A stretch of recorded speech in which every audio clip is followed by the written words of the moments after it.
तर राम राम मित्रांनो, मी तुमचा लाडका रोहन शेलार. तर स्वागत करतो आजच्या मिनी ब्लॉगमध्ये. सकाळ सकाळी उठून आपण एक पिक्चर बघितला. तिथून आंघोळ वगैरे करून आपण निघालो घराकडे.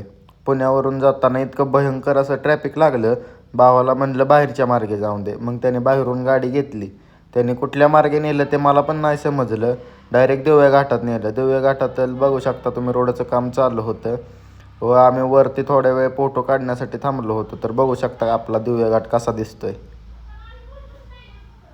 तर बघू शकता तुम्ही, पुणे शहर किती मोठं दिसत आहे यामध्ये आपल्याला. तर तुम्ही बघू शकता. तर बघा पुण्याचा नजारा एकदा व्हिडिओमध्ये. एका फिकर जन्मभर तुला जगाची, ऐक तू साधही तुझ्या मन. तर बघितलं का आपलं पुणे. तिथून आपण सासवड बस स्टॉपवर आलो. आपली काय बस येत नव्हती, खूप वेळ बसलो. तेवढ्यात आपली बस आली, आपण बसमध्ये बसलो, आपल्याला सीट मिळाली. तिथून आपण फलटणमध्ये आलो. तिथून आपण गेलो थेट चहा प्यायला. तेवढ्यात आपला फ्रेंड आला व आपण घरी निघालो. बाय बाय, भेटूयात नेक्स्ट व्लॉगमध्ये.